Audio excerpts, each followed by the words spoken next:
What's up, Stitches? My name is Michael and welcome to or back to my YouTube channel. Sitting to the right of me is my good companion and co-host Suspicious.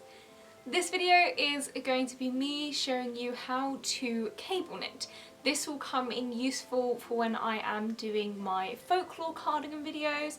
I am midway through the back piece now for the folklore cardigan, so when those videos come out you'll already know how to cable knit so you can get right into knitting it. I have a couple of announcements, but I will leave them till the end of the video, so do keep watching if you're interested in hearing what's going on in my life. And if you're looking forward to the folklore cardigan videos and all the other videos I have planned this year, then subscribe and like this video if you find it useful. I know you're just itching to get into learning how to cable knit. This is completely beginner friendly, so I will stop yammering and get straight into the video.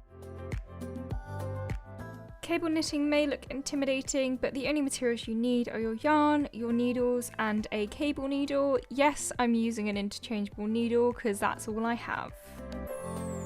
To start off, for both types of cabling I'm showing you today, you need to cast on stitches. And what I tend to do is I tend to do 10 stitches per cable. So if you want 3 cables, do 30 stitches. If you want 2 cables, then you just need to do 20. Here I'm casting on 10 just for the purposes of demonstration. This cabling method is going to be a 6-row repeating pattern. So I'm going to be showing you what to do for each of the rows.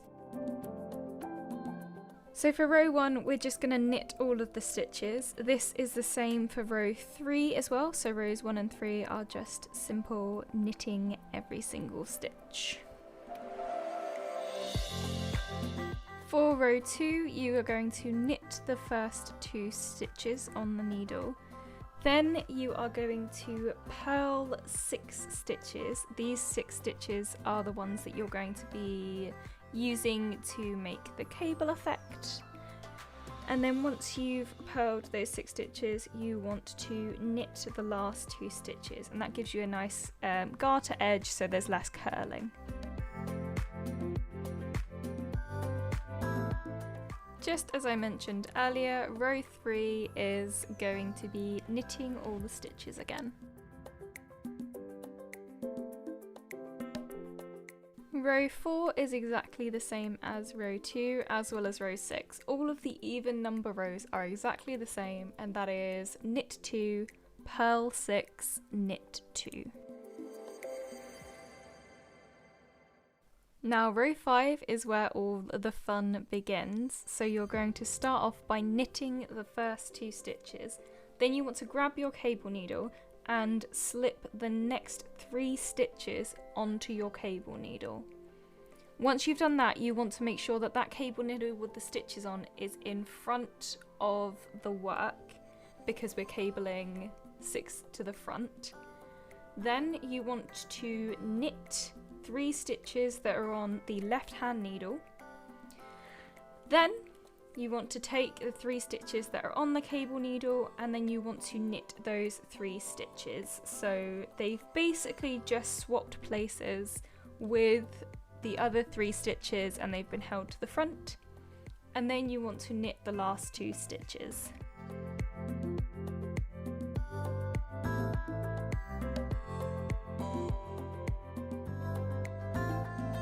So now you will have something that looks like this.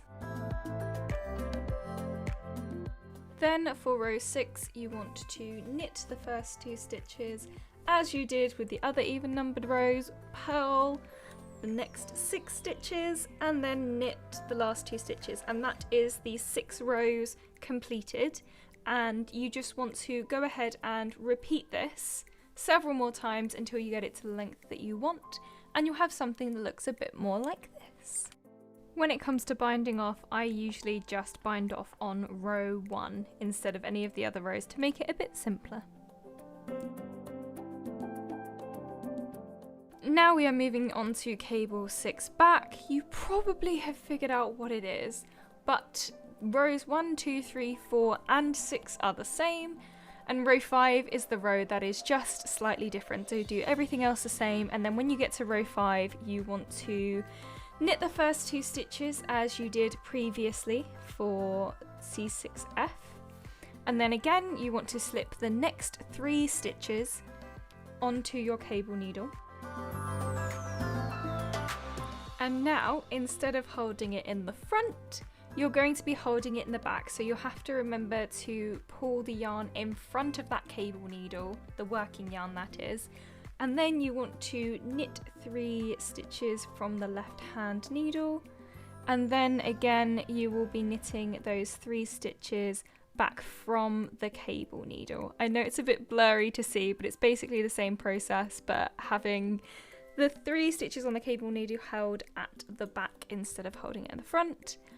Don't know if you guys had already guessed, but that's why it's called C6 back. It's because you're working cabling across 6 stitches and you're holding those cables to the back.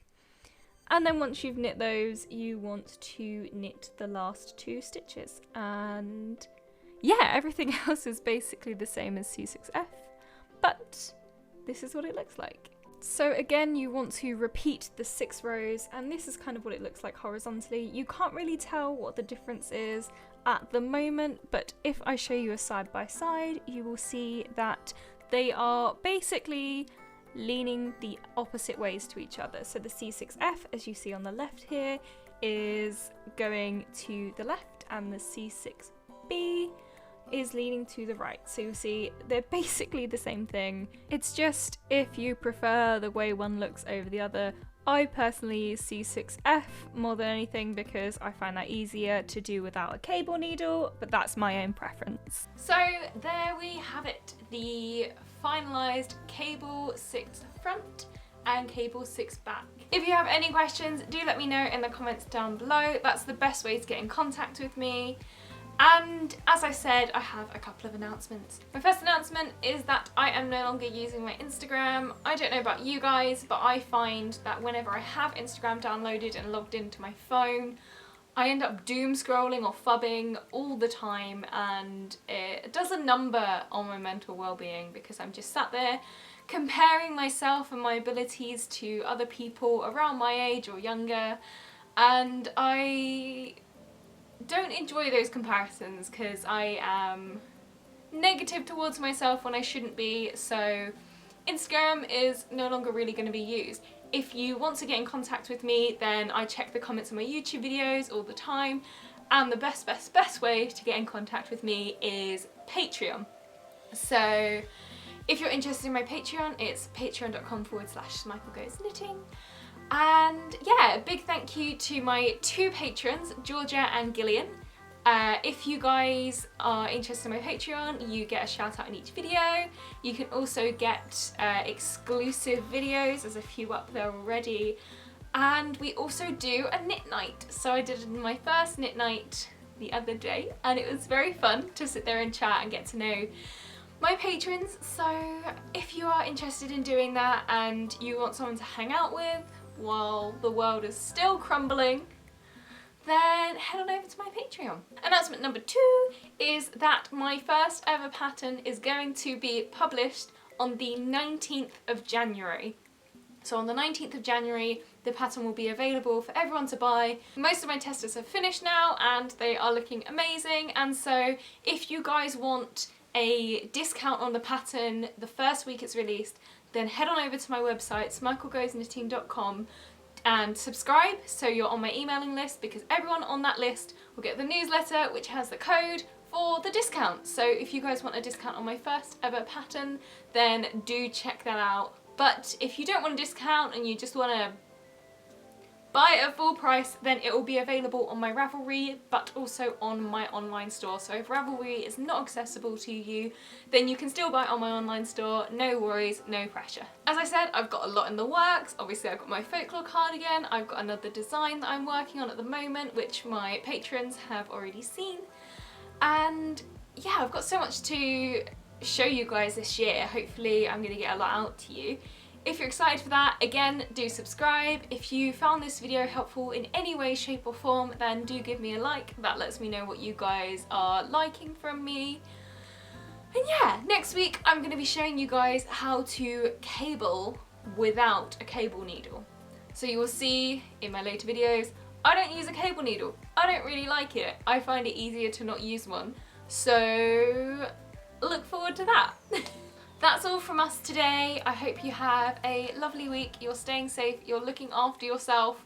I know a lot of very terrible things are happening at the moment, so I just want to make sure that everyone's okay and they're being kind to themselves and doing what you need to do that's best for you. I will see you all next week. Stay wholesome, stay safe, and happy knitting.